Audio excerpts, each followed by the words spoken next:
Hello, so I am doing a vlog, or a reading vlog. I haven't done one in a while, and I decided I'm gonna do it on the book Bride by Ali Hazelwood. I started listening on the way here, have a few thoughts already, but I'm gonna elaborate a little bit more after I get through the first maybe like 4 to 5 chapters. Okay, so a few things that I've noticed so far. I really loved the intro with the wedding scene. I thought that was fun. I'm listening to it right now via audiobook. Not currently, because that would be really confusing, but I'm not sure I really love the narrator's voice for this, so I'm struggling a little bit with that. But I think that the intro was a really great hook. The thing though that I'm not super loving right now is the timeline jumping. And I don't know if that's gonna stop. My gut feeling is that it's not. So I'm hoping that there is a little bit less of that. In the first time jump, we learn about how this wedding comes to be. And I'm more curious to go forward rather than backwards. So I feel like I'm hoping we're gonna be trending in that direction. And so far, what was the other thing that I was gonna say? Because there was something else. Oh yeah.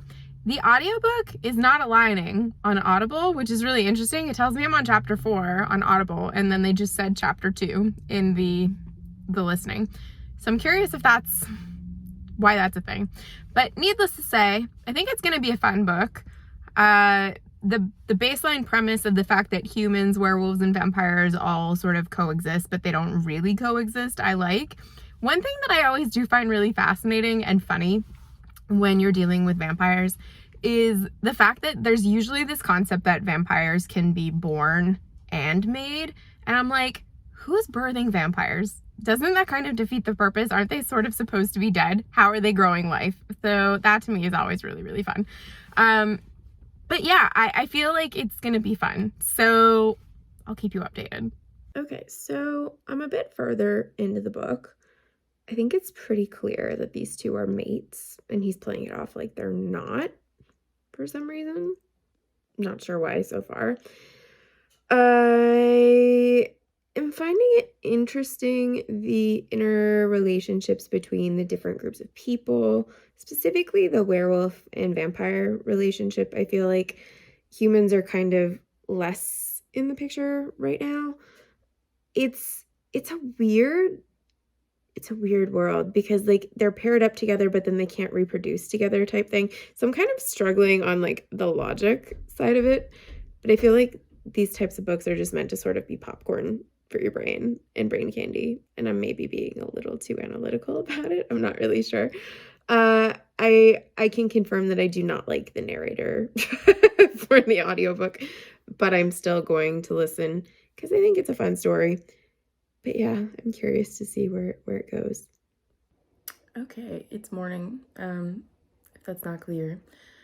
I feel like I'm on chapter 12 of this book now, and we're starting to get a little bit more of the underlying mystery that's happening in the story, in that our main character has a friend who's been missing, who's an investigative journalist, and has been looking into the sister of her now husband.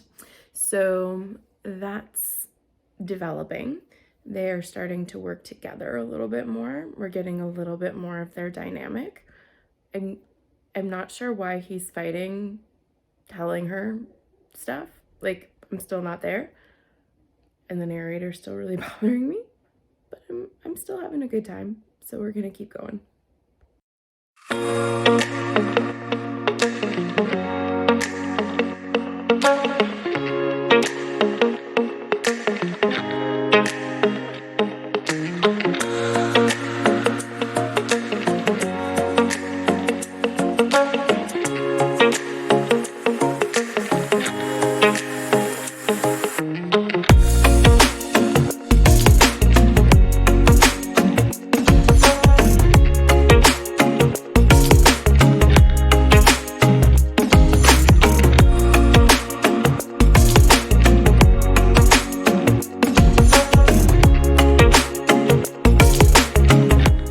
Okay, so they have gone to California now, and he just marked her, and it got heated, and it was good because we needed something in the story to finally happen. And I thought that the scene was well written. It had good sexual tension. It felt natural in the way that it came about. I'm liking more where the story is going. I increased the speed a bit on the audiobook to see if that helped me with the narrator. It didn't.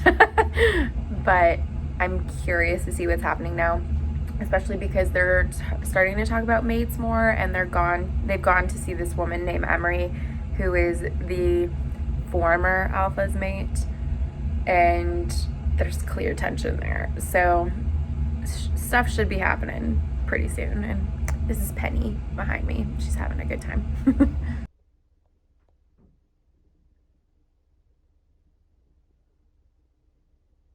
Of course, now it's over. Yeah.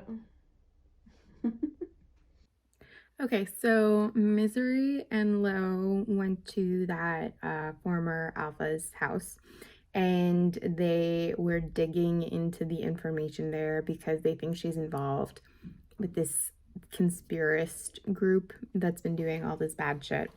And the scene where she had to feed on him to disguise themselves from getting caught, I thought was pretty good, and I ended up really enjoying it. My lovely cat Scratch here, if you guys can see it. And I thought that scene was well written. I thought that the narrator did a good job in terms of articulating the desperation and need when Misery was feeding, because she'd never actually fed from a live human before. So I thought that that was interesting. I also then really liked Lo's reaction to that because it felt very appropriate to that whole scene and getup.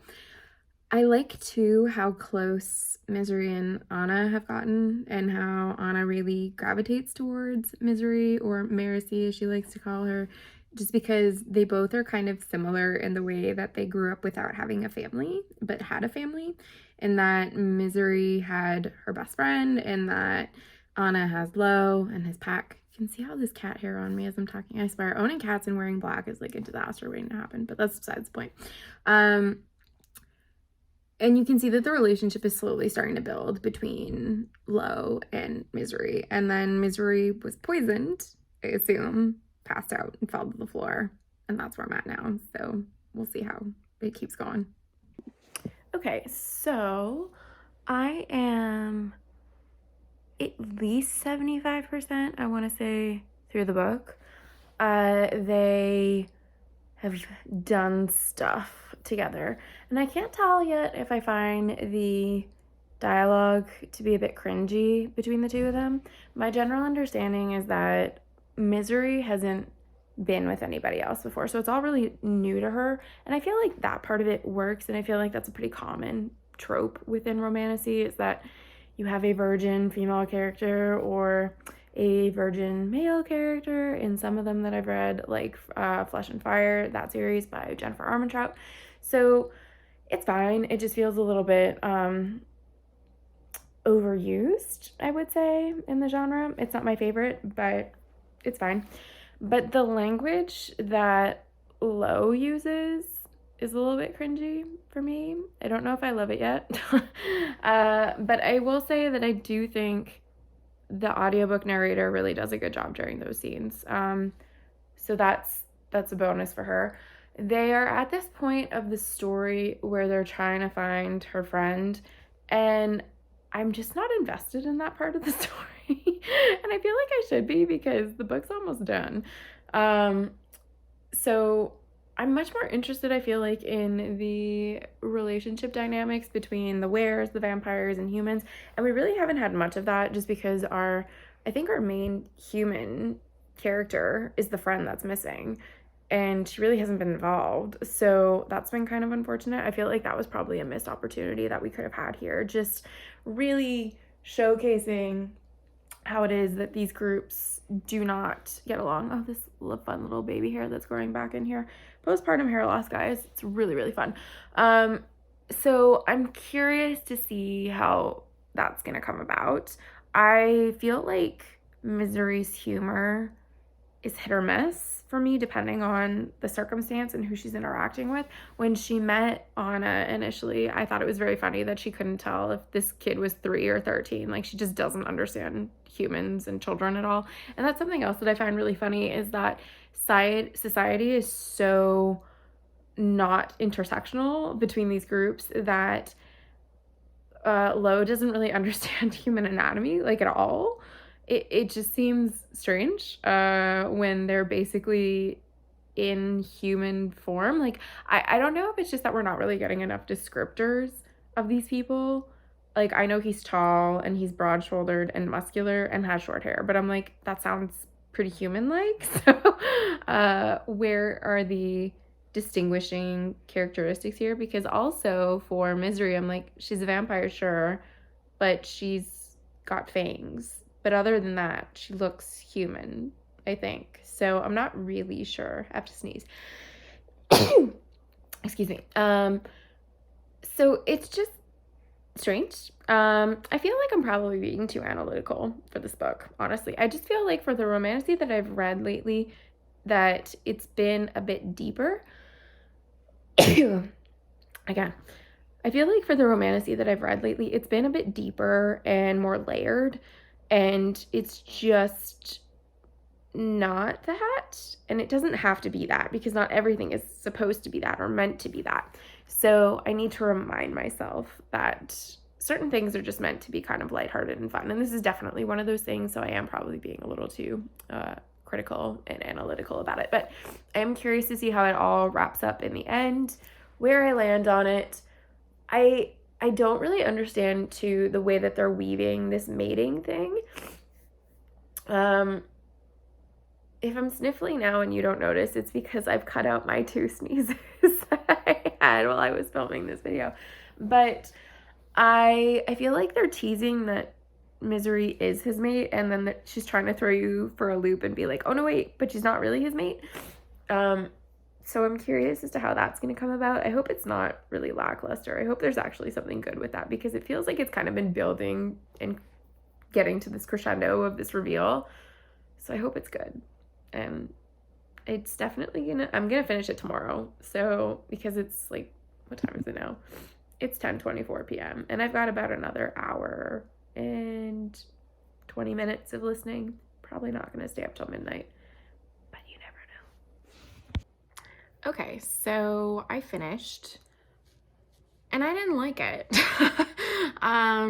I really struggled with this book. I feel like there were so many opportunities for good world building, and we really just didn't get that throughout the story.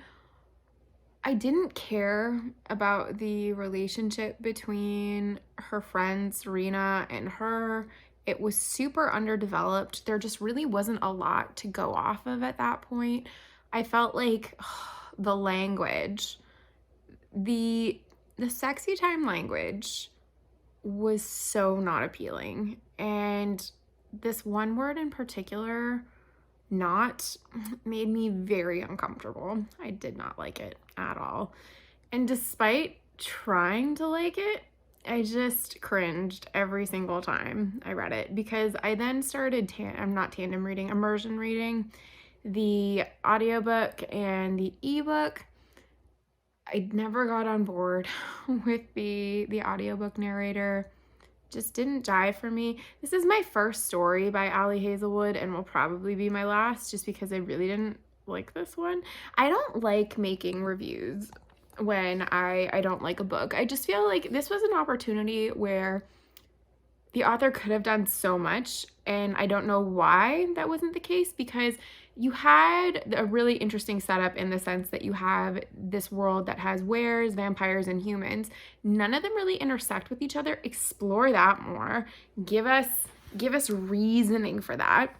It was supposed to be a paranormal romance, but really for the first half of the book, there really isn't any true romance going on. So I didn't connect with this one, which is a bummer, because I feel like I've had a pretty good string of romantasy reads this year so far, and I wanted to like this one. I did.